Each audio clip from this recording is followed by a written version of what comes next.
ব্যবসা বাণিজ্যের বিশ্লেষণে ডিবিসি নিউজের নিয়মিত আয়োজন ইসলামী ব্যাংক টালি খাতায় স্বাগত জানাচ্ছি আমি হিমাদ্রি রাহা। আমদানি নির্ভর দেশ হিসেবে দেশে আমদানি বাণিজ্য সহজীকরণের কোনো বিকল্প নেই। আর আমদানি সহজীকরণে দেশের সব কাস্টম হাউস, দুটি বিমানবন্দর ও কয়েকটি শুল্ক স্টেশনে গঠন করা হয়েছে সীমান্ত বাণিজ্য সমন্বয় কমিটি। স্বল্প সময়ে পণ্য খালাস, বাণিজ্য ব্যয় কমানো ও প্রতিযোগিতামূলক বাজারে পিছিয়ে পড়া ঠেকাতে পদক্ষেপ নিয়েছে জাতীয় রাজস্ব বোর্ড। এসব নিয়ে টালিখাতার আজকের আলোচনার বিষয় আমদানি বাণিজ্য সহজ হলো। আলোচনা করতে আমাদের সাথে অনলাইনে যুক্ত আছেন সোশ্যাল ইসলামী ব্যাংক পিএলসির সাবেক ব্যবস্থাপনা পরিচালক শফিকুর রহমান এবং IMFA ইন্টারন্যাশনালের আমদানিকারক ও স্বত্বাধিকারী মোহাম্মদ ইমরানুর রহমান চৌধুরী। আপনাদের দুজনকে স্বাগত আজকে আমাদের ইসলামী ব্যাংক টালিখাতায়। শুরুতে ইমরানুর রহমান চৌধুরী, আপনাকে দিয়ে শুরু করতে চাই। আপনি যেহেতু আমদানি করছেন, দীর্ঘদিন ধরে এই পেশায় আছেন, এই ব্যবসার সাথে জড়িত আছেন, শুরুতে আপনার কাছ থেকে একটু বর্তমানে যে বাংলাদেশ আমাদের অন্তর্বর্তী সরকার কিন্তু রিজার্ভের বাড়ানোর লক্ষ্যে আমদানিতে বেশ কিছুটা নিয়ন্ত্রণ করেছিল, আসলে পুরো ব্যবসার ক্ষেত্রে প্রতিফলনটা কতটা পড়েছে বলে মনে করছেন আপনি? ইমাদি ভাই, আসসালামু আলাইকুম। আপনাকে অসংখ্য ধন্যবাদ আজকে আপনাদের এই টক শোতে আমাকে কল করার জন্য। বেসিক্যালি যেটা হচ্ছে কি, আমি অনেকদিন ধরে ইম্পোর্ট করি, আর ইম্পোর্টের ক্ষেত্রে যেটা আমরা প্রবলেম গুলো যেটা ফেস করি সেটা হচ্ছে কি আপনার এলসি ওপেনিং করার জন্য। তো এলসির ক্ষেত্রে যেটা হয়েছে কি, ওয়ার্ল্ড ওয়ারের কারণে, ইউক্রেন ওয়ারের কারণে আপনার অনেক ধরনের আমাদের এলসি ওপেনিং এর ক্ষেত্রে আমরা অনেকগুলো প্রবলেম ফেস করেছি। But right now LC opening এটা আসলে এখন একটু আগে চেয়ে বেটার, এবং ডক্টর ইউনূস স্যার উনি আসলে ক্ষমতায় আসার পরে আমাদের এই এলসি ওপেনিংটা আরো বেশি সহজ হয়েছে। এখন আমরা ইজিলি এলসি পাচ্ছি, এবং রিসেন্টলি উনি চায়না ভিজিট করেছে। চায়না ভিজিট করার কারণে আগে চাইনিজ পিপল যাদের কাছ থেকে আমরা, চাইনিজ সাপ্লায়ারের কাছ থেকে যারা আমরা ইম্পোর্ট করতাম, তাহলে সেই ক্ষেত্রে ওরা অনেক সময় এলসি নিতে চাইতো না। বা ডক্টর ইউনূসের আসার কারণে এটা আসলে অনেক ত্বরান্বিত হয়েছে আর কি, আগের চেয়ে অনেক বেটার হয়েছে আর কি। নিশ্চয়ই, আপনি থাকুন আমাদের সাথে যুক্ত আছেন ইসলামী ব্যাংক, সোশ্যাল ইসলামী ব্যাংক পিএলসির সাবেক ব্যবস্থাপনা পরিচালক শফিকুর রহমান। জনাব শফিকুর রহমান, দীর্ঘদিনের ব্যাংকিং অভিজ্ঞতার আলোকে যদি আপনাকে বিশ্লেষণ করতে বলি, আসলে যারা আমদানিকারক আছে প্রায় সময় দেখা যায় আসলে ব্যাংকিং জটিলতায় তাদেরকে বেশিরভাগ সময়ে পড়তে হয়। যদিও কেন্দ্রীয় ব্যাংক এবার অনেক আপনার আমদানি নীতিমালা শিথিল করেছে এবং পুরোপুরি প্রয়োজনীয় কাগজপত্র ছাড়া কিছু ত্রুটিপূর্ণ থাকলেও সেক্ষেত্রে আমদানি বিলটা পরিশোধ করা যাবে। সার্বিক প্রেক্ষাপট বিবেচনায় আসলে ব্যাংকিং সুবিধাটা কতটা আমদানিকারকদের জন্য সহজীকরণ করা হয়েছে বা হবে? ধন্যবাদ। বর্তমানে বাংলাদেশ ব্যাংক থেকে যে নীতিমালাগুলো দেওয়া হয়েছে আমদানি সহজীকরণের জন্য, সেগুলো সত্যি প্রশংসার দাবি রাখে। কিন্তু কথা হলো যে এখন দেশের যে অবস্থা, দেশের অর্থনীতির যে অবস্থা, সে অবস্থায় আমদানি করে উৎপাদন কিভাবে করবে? কারণ যে কলকারখানাগুলো যে একমাত্র নিত্য পণ্য দ্রব্য সামগ্রী ছাড়া যেগুলো সহজে, মানে আমাদের ভোগ্যপণ্য, আমি এক কথা যদি বলি, ভোগ্যপণ্য আমদানি করে আমরা তাৎক্ষণিকভাবে বাজারজাত করতে পারি না। তো এই ক্ষেত্রে আমাদের আমদানি করাটা সহজ হবে এবং আমদানিকারকগণ এটা সুফল ভোগ করতে পারবেন। তবে শিল্পে, দেশের অর্থনীতির মূল যে কর্মসংস্থান হয় শিল্প কারখানা, শিল্প কারখানা তো এগুলো তো আসলে ঠিক মতো, মানে তার 100% ক্যাপাসিটিতে বাদ দিলাম আমি, 70-80% ক্যাপাসিটি তো তারা চলতে পারতেছে না। কারণ বিভিন্ন রকমের সমস্যার কারণে, প্রধানত যে জ্বালানির সমস্যা, এনার্জি সমস্যা, এনার্জি গ্যাস পাওয়া যাচ্ছে না। গত 2-3 দিন বা 3-4 দিন আগে আমি পত্রপত্রিকায় দেখলাম যে কোন কোন, মানে বিশেষ করে শিল্প কারখানায় বিভিন্ন রেশনিং এর মাধ্যমে গ্যাস সরবরাহ করা হবে। তো সেখানে শিল্প কারখানাগুলো কাঁচামাল আমদানি করে কিভাবে, মানে সহজ করলেই বা কি লাভ হবে? তবে দেশের ভোগ্যপণ্য বাজারের ক্ষেত্রে এই সহজীকরণটা অনেক বেশি উপকারে আসবে। আমি মনে করি এই সহজীকরণটা আরো আগে যদি করতে পারতো, তাহলে দেশের মূল্যস্ফীতিটা আমার মনে হয় এই পর্যায়ে না এসে আরেকটু কমের দিকে রাখা যেত। নিশ্চয়ই, আপনি থাকুন আমাদের সাথে। ইমরানুর রহমান চৌধুরী, আপনার কাছে এবার যে বিষয়টি প্রশ্নটি রাখতে চাই সেক্ষেত্রে হচ্ছে আমদানি ক্ষেত্রে আপনারা বন্দর কাস্টমস ক্ষেত্রে কোনো জটিলতা এখন ফেস করছেন কিনা, বা সেই বিষয়টা বিস্তারিত জানতে চাই আপনার মাধ্যমে। হ্যাঁ, ধন্যবাদ হিমাদ্রি ভাই। যেটা হচ্ছে কি, বেসিক্যালি আমরা যারা ইম্পোর্টার আছি তারা আমদানির ক্ষেত্রে আমরা কাস্টমসে কিছু কিছু প্রবলেম ফেস করি। সেগুলো হচ্ছে কি আসলে প্রথমত যেটা ফেস করা হয়, একটা প্রোডাক্ট, সাপোজ আমি প্রোডাক্টটা চায়না থেকে ইম্পোর্ট করলাম, সেটা হচ্ছে খাদ্যদ্রব্য হতে পারে, মেশিনারিজ হতে পারে। তো সেটার ক্ষেত্রে হয় কি, ওরা যখন আপনি একটা দেশ থেকে একটা প্রোডাক্ট ইম্পোর্ট করবেন, সে দেশে কিছু সার্টিফিকেট প্রোভাইড করতে হয়, যেমন হেলথ সার্টিফিকেট, এমএসডিএস সার্টিফিকেট। হ্যাঁ, সো ওগুলো সব চায়না থেকে আমাদেরকে দিয়ে দেওয়া হয়। যখন বাংলাদেশে প্রোডাক্টটা যখন আসে, তখন কাস্টমস করে কি এখানে বাংলাদেশের যেসব সংস্থাগুলো, যেমন কি বিএসটিআই, পিসিআইসিআর, হ্যাঁ, ওদের কাছ থেকে আমাদের সার্টিফিকেট নিতে হয় মডেল টেস্টিং এর পরে। তাহলে সেই ক্ষেত্রে হয় কি, আমরা টেস্টিং এর জন্য আপনার এটা স্যাম্পল ওদেরকে পাঠাই। পাঠানোর পরে ওরা যদি ঢাকায় চিরং এ যদি কোনো এই ধরনের প্রোডাক্ট থাকে, সে প্রোডাক্টটা যখন ঢাকায় পাঠানো হয় বিএসটিএ তে, সেটা ওরা 5 to 6 ওয়ার্কিং ডেজ ওরা নেয়। কিন্তু আমার কথা হচ্ছে কি, কাস্টমস এর যখন একটা কন্টেনার পোর্টে নামে, ফ্রিডম ফ্রিডম হচ্ছে 4 ডেজ। আফটার 4 ডেজ ওরা এখানে একটা চার্জ আরোপ করে, যেটা হচ্ছে কি $50 পার ডে, 40 ফিট কন্টেনারের জন্য। 20 ফিট কন্টেনারের জন্য $25। তাহলে এখন এখানে যে সময়টা নষ্ট হচ্ছে বিএসটিআই, বিসিআইসিআর এর, হ্যাঁ, সেগুলোর দায়ভার কেন ইম্পোর্টার নিবে? কারণটা কি, আমি তো অলরেডি তোমাদেরকে সার্টিফিকেট দিয়েছি, এবং সার্টিফিকেটটা অ্যাপ্রুভ করে চায়না হোক, সিঙ্গাপুর হোক, মালয়েশিয়া হোক, দুবাই হোক, যেখান থেকেই এই পণ্যটা বাংলাদেশের আসছে, ঠিক আছে। এখন আমার কথা হচ্ছে কি, এই যে সময় নষ্টের কারণে ইম্পোর্টার যে ক্ষতির সম্মুখীন হচ্ছে, এটা আসলে দেখার কেউ নাই। এটা একটা ইস্যুস। আর আরেকটা জিনিস হচ্ছে কি, অ্যাজ এ ইম্পোর্টার আমি হচ্ছে রেগুলার ইম্পোর্ট করি, হ্যাঁ। আর কিছু কিছু ইম্পোর্টার আছে যারা হয়তো বা ওয়ান টাইম ইম্পোর্ট করে। অনেক সময় হয় কি, তারা মানি লন্ডারিং এর জন্য ওভার ইনভয়েসিং করে, ওভার ইনভয়েস করে। ওদের উদ্দেশ্য হচ্ছে একটাই, মালটা একবার ইম্পোর্ট করবে, এরপরে ওরা টাকা পাচার করে আর ইয়া করবে না, ইম্পোর্ট করবে না। তো যারা রেগুলার ইম্পোর্টার থাকে, তখন হয় কি, ওরা যে ইম্পোর্ট করে সেটার রেকর্ড ভ্যালুটা অনুযায়ী কাস্টমস পরবর্তীতে অ্যাসেসমেন্ট করে। অ্যাসেসমেন্টের কারণে অনেক সময় আমাদের এক্সট্রা টাকা পেমেন্ট করতে হয়। এটা একটা ইস্যুস। আর মেজর যে প্রবলেমটা হচ্ছে কি, আজকে সাপোজ আমার একটা কন্টেনার আসলো চায়না থেকে, হ্যাঁ, তো আমি চাচ্ছি কন্টেনারটা 4 দিনের মধ্যে পোর্ট থেকে আমি রিলিজ করব।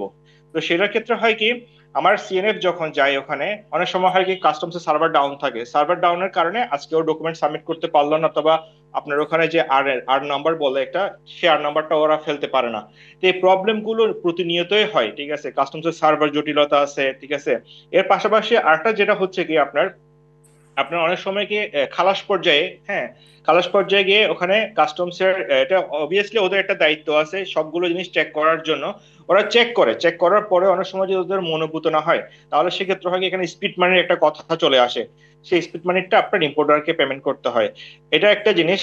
আর সরাসরি একজন ইম্পোর্টার ডিরেক্টলি গিয়ে কাস্টমসের সাথে কমিউনিকেশন করতে পারে না, বিকজ এখানে সিএনএফ, কাস্টমস, ইম্পোর্টারের মধ্যে সমন্বয় নাই। এই জিনিসটা হচ্ছে আমার আমার আমার আমার দৃষ্টিতে এই কতগুলো প্রবলেম হচ্ছে ভাইটাল। অর্থাৎ কাস্টমস আর আমদানিকারকদের মধ্যে সমন্বয়ের অভাব, তারপর হচ্ছে সনদ জটিলতার কথা বলেছেন, ওভার ইনভয়েসের কারণে রেকর্ড যে ভ্যালুটা আসে তার জন্য রেগুলার যারা ইম্পোর্টার আছে তারা বিপাকে পড়ছেন। বেশ কিছু আপনি গুরুত্বপূর্ণ পয়েন্ট তুলে ধরেছেন। আমরা নিশ্চয়ই বিরতি পরে এসব নিয়ে আলোচনা করবো। শফিকুর রহমান, আপনিও থাকুন আমাদের সাথে। আমরা একটা ছোট্ট বিরতিতে যাচ্ছি, বিরতি পরে আমরা আবারও বিস্তারিত আলোচনা করব। দর্শক, বিরতি নিচ্ছি। ব্যবসা বাণিজ্যের বিশ্লেষণ নিয়ে ডিবিসি নিউজের নিয়মিত আয়োজন ইসলামী ব্যাংক টালি খাতায়, সঙ্গে থাকুন। আবারও স্বাগত জানাচ্ছি। ব্যবসা বাণিজ্যের বিশ্লেষণ নিয়ে ডিবিসি নিউজের নিয়মিত আয়োজন ইসলামী ব্যাংক টালি খাতায়। আলোচনার বিষয় আমদানি বাণিজ্য সহজ হলো। আমরা আবারও বিরতির পর শফিকুর রহমান, আপনাকে দিয়ে শুরু করতে চাই। বিরতির আগে যেমনটি আলাপ করছিলাম, রিজার্ভ বৃদ্ধিতে আমদানি নিয়ন্ত্রণ করা হয়েছিল, কিন্তু এখন তো প্রচুর বৈদেশিক মুদ্রা আসছে।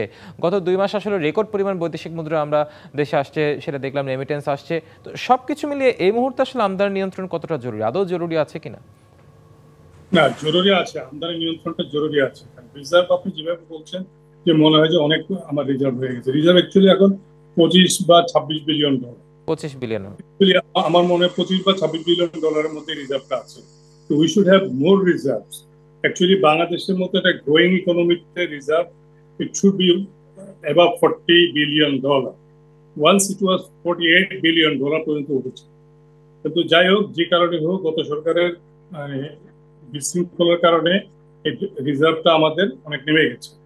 তো এখনো আমি মনে করি যে রিজার্ভ যেটা আছে সেটাকে আরো একটু বেটার পজিশনে নিতে হবে। কারণ আপনারা জানেন যে আইএমএফ এর যে ঋণ কিস্তি, আমরা থার্ড এবং ফোর্থ কিস্তিটা আমরা এখন পর্যন্ত রিলিজ করাতে পারিনি। রিজার্ভ এবং অন্যান্য তাদের কন্ডিশন গুলো আমরা মিট আপ করতে পারি না, বিধায় আমরা এখন পর্যন্ত আইএমএফ এর সেই সেকেন্ড, থার্ড এন্ড ফোর্থ কিস্তি আমরা এখন পর্যন্ত ছাড় করানো হয় নাই। যদিও আমরা মনে করি যে রিজার্ভ ধীরে ধীরে বাড়ছে। রিজার্ভ বাড়াটা একটা গুড সাইন, কারণ আমাদের রিজার্ভটা মেইনলি বাড়ার কারণ হলো আমাদের রেমিটেন্সটা গত মাসে এবং তার আগের মাসে মানে এপ্রিল এবং মার্চে মার্চে তো রেকর্ড পরিমাণ 3 বিলিয়নের উপরে রিজার্ভ রেমিটেন্স এসছে। এপ্রিলে প্রায় $2.95 বিলিয়ন রিজার্ভ এসছে, আমার রেমিটেন্স এসছে। সুতরাং আমার রেমিটেন্স প্রবাহটা ভালো আছে। আর বিভিন্ন কারণে হোক রপ্তানি আয় আমাদের কাঙ্ক্ষিত পর্যায়ে এখন পর্যন্ত জানি, যদিও রপ্তানি একটু আপওয়ার্ড ট্রেন্ড দেখা যাচ্ছে, কিন্তু আমার মনে হয় রপ্তানিটা আরো একটু বেশি হওয়া উচিত। সবকিছু মিলিয়ে আমি মনে করি এখনো আমদানির উপরে বা ইম্পোর্টের উপরে কিছুটা রেস্ট্রিকশন রাখা উচিত। রেস্ট্রিকশনটা তার মানে এই না যে আমার প্রয়োজনীয় জিনিস আমদানি করবো না। আমরা শিল্পের র মেটেরিয়াল, মেশিনারিজ এবং ভোগ্যপণ্য আমাদেরকে আমদানি করতে হবে।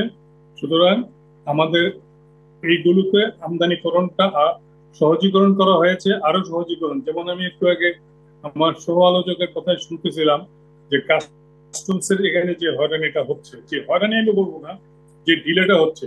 BSTI sample Chittagong customs airport থেকে ঢাকা পাঠাতে হবে কেন? Why not in Chittagong? চিটাগংয়ে বিএসটিআই একটা সেন্টার কেন থাকবে না? চিটাগং পোর্টের ভিতরে তাদের সেন্টার থাকা উচিত, যে তাৎক্ষণিকভাবে স্যাম্পলটা কালেক্ট করে সঙ্গে সঙ্গে, আমার মনে হয় উইদিন 24 আওয়ার্স এর মধ্যেই স্যাম্পলটা রেজাল্ট যদি দিয়ে দেওয়া হয়, তাহলে তাকে এক্সট্রা চার্জ দিতে হবে না। সেই এক্সট্রা চার্জ দিতে না হলে, এক্সট্রা চার্জ যদি দিতে না হয়, তাহলে কস্ট অফ ইম্পোর্ট অনেক কমে যাবে। কস্ট অফ ইম্পোর্ট যত কমবে তত কিন্তু বাজারে তার প্রভাব আসবে।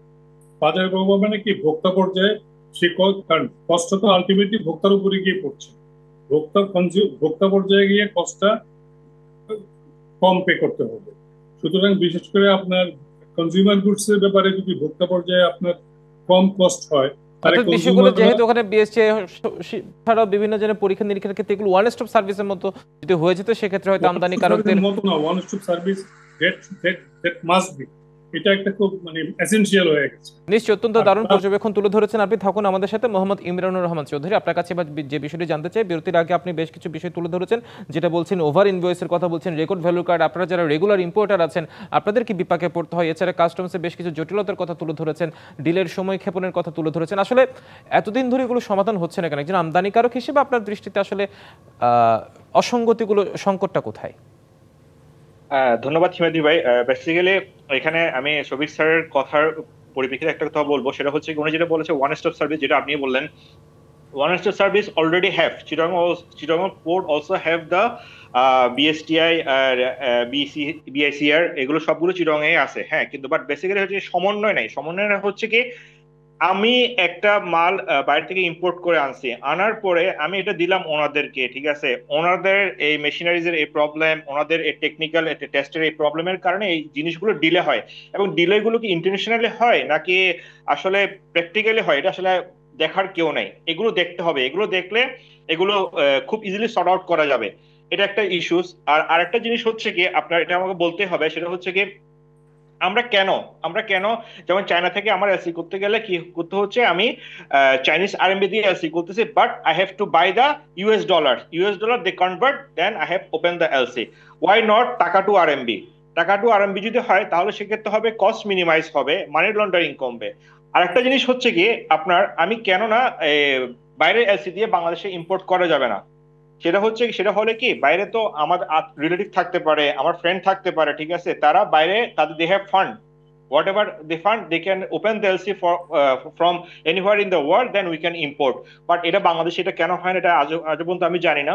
আমার কোনো ফ্রেন্ড, আমার কোনো রিলেটিভ যদি আমাকে বিদেশ থেকে কোনো জিনিস প্রোডাক্ট এজ এ গিফট হিসেবে পাঠায়, ঠিক আছে, জাস্ট লাইক স্মল কাস্টমসে, ঠিক আছে, তাহলে সেক্ষেত্রে আমাদের অনেকগুলো জটিলতা ফেস করতে হয়। এটা জাস্ট আমি ছোট পরিসরে বললাম আর কি।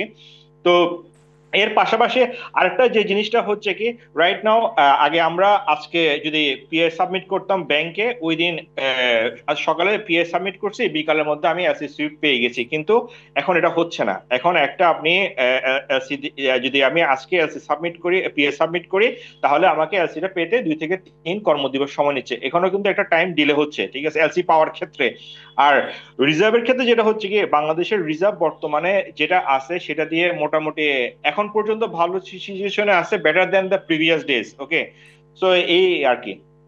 নিশ্চয়ই আপনি অনেকগুলো জটিলতার কথা তুলে ধরেছেন। সবশেষ শফিকুর রহমান, আপনার কাছে যে বিষয়টি জানতে চাই, উনি যে কারেন্সি ডাইভার্সের কথা বললো, যে কেন সেটা ইউএস ডলারের সাথে আবার টাকা থেকে আবার ইয়েনে আরএনবিতে, এই জিনিসটা আসলে একভাবে কিভাবে করা যায়? আসলে এর কোনো পদ্ধতি আছে কিনা? এই জিনিসটা আসলে এটা নিয়ে কিন্তু আমরা দীর্ঘদিন যাবত আমার কর্মজীবন থেকে আমরা এটা নিয়ে আলোচনা করেছি। ইভেন বাংলা টাকা টু চাইনিজ আরএমবি, এর উপরে কিন্তু আমি ব্যক্তিগতভাবে একটা সেমিনার অ্যাটেন্ড করেছিলাম চায়নাতে। সেখানে আমিও কিন্তু বলেছি যে আমরা যদি আমাদেরকে সুযোগ যদি দেওয়া হয়, তাহলে আমাদের ইম্পোর্টাররা অনেক বেশি কস্ট ইফেক্টিভ ওয়েতে ইম্পোর্ট করে, যদি বাংলা টাকার এগেইনস্টে আমরা চাইনিজ আরএমবিতে ওপেন করতে পারি বাংলা টাকা দিয়ে, তাহলে কিন্তু এটা আমাদের ইম্পোর্টারদের জন্য একটা বিশাল বেনিফিট হয়। কিন্তু এটা যে কোথায় আটকে আছে, কেন যে এটা হচ্ছে না, এই জিনিসটা আমার মাথায় এখনো ঢুকছে না। আর ওয়ান স্টপ সার্ভিসের কথা যেটা বলা হচ্ছে, ওয়ান স্টপ সার্ভিস থাকলেও এই যে ইমরান সাহেব যেটা বললেন যে চিটাগাং এর পোর্টে যে বিএসটিএ বা বিসিএসএর অফিস আছে বা তাদের পয়েন্ট আছে, কিন্তু সেখানে কেন কাজগুলো হচ্ছে না? 5 to 6 ওয়ার্কিং ডেজ তো পৃথিবীর কোথাও কোনো জায়গায় কোনো দেশেই এটা এই সময়টা লাগার কোনো কারণ নাই। আর ব্যাংকে কেন দিনে দিনে এলসি কপি পাওয়া যাচ্ছে না, এটা আমার বোধগম্য না। কিন্তু আমরা যখন ব্যাংকে কাজ করেছি, তখন তো সকালবেলা ইম্পোর্টার এসে আমাদেরকে মানে সে পিআই জমা দিয়ে, তার মার্জিনের টাকা জমা দিয়ে, তার কনসার্ন ফিজ কমিশন এটসেট্রা জমা দিয়ে কাগজপত্র দিয়ে দিলে আমার অফিসাররাই এলসি ওপেন করে দিয়ে তাকে কপি দিয়ে দিলে। অর্থাৎ এই জটিলতাগুলো যতদিন না নিরসন করা যাবে, ওয়ান স্টপ সার্ভিসগুলোর মতো চালু করা যাবে না, ততদিন আসলে আমদানি জটিলতা এবং যতই সহজীকরণ হোক না কেন, এই বেসিক পয়েন্টগুলোতে আসলে সংকটগুলো দূর করতে হবে। শফিকুর রহমান এবং মোহাম্মদ ইমরান রহমান চৌধুরী, আপনাদের দুজনকে অসংখ্য ধন্যবাদ আজকে আমাদের ইসলামী ব্যাংক তালিকাতে এসে আপনাদের মূল্যবান সময় আমাদেরকে দেওয়ার জন্য। দর্শক, ব্যবসা বাণিজ্যের বিশ্লেষণে ডিবিসি নিউজের নিয়মিত আয়োজন ইসলামী ব্যাংক তালিকাতে যে পর্যন্ত, সঙ্গে থাকুন।